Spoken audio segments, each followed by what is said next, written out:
یہ قلعہ ہے خیبر کا، جس کی تاریخ سے ہر مسلمان آشنا ہے۔ یہ قلعہ آج بھی اپنی اس حالت میں موجود ہے۔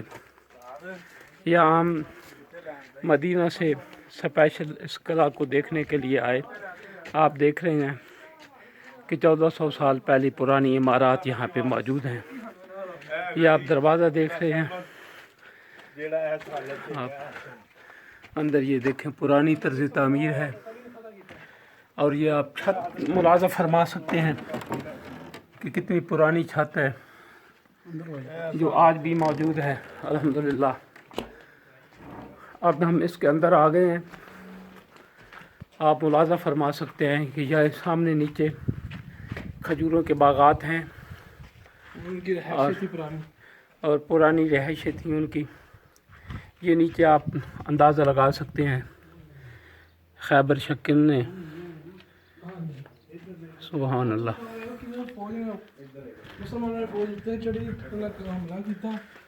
یہ آپ دیکھ سکتے ہیں،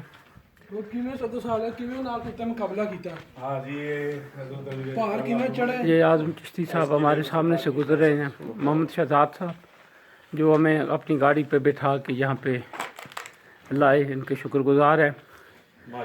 اور یہ کچھ لوگ جو زیارت کے لیے یہاں پہ تشریف لائے ہوئے ہیں، مکہ سے آئے ہیں، بیسیکلی جدہ اور مکہ سے، بیسک یہ بھی لاہور کے رہائشی ہیں، اور یہاں پہ یہ تشریف فرما ہیں۔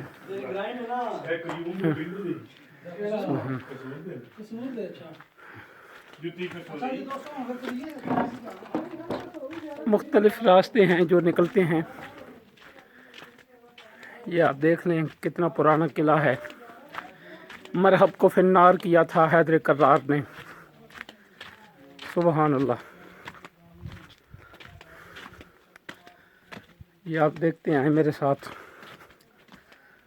یہ میں آپ کو دکھاتا چلوں۔ یہ دیکھیں پرانے زمانے کا دروازہ، آپ کو اس کو زوم کرتے ہیں، آپ کو نظر آ رہا ہوگا یقینی طور پہ۔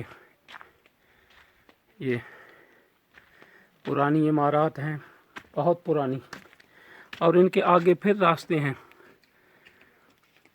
کتنا بڑا قلعہ ہے یہ، آپ اس کو اندازہ کر لیں کہ یہ اس قلعے کے اندر سے ہم اس وقت بالکل اندر آ گئے ہیں۔ یہ ایک اور راستہ ہے جو اوپر کی طرف جاتا ہوا نظر آ رہا ہے، اور میں اس کے نیچے سے گزرا ہوں۔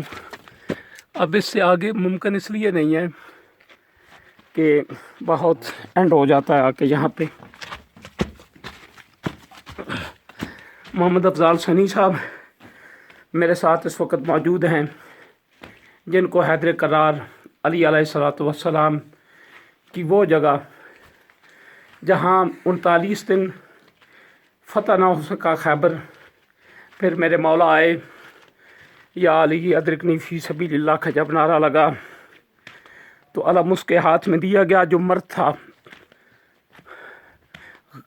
فرار نہیں تھے، کرار تھے، اور مالک نے وہ فتح کیا۔ یہ وہ حسین جگہ ہے جہاں یقینی طور پہ مولا حیدر کرار کے قدم پاک آئے اور اس کو فتح کیا۔ الحمدللہ ثم الحمدللہ۔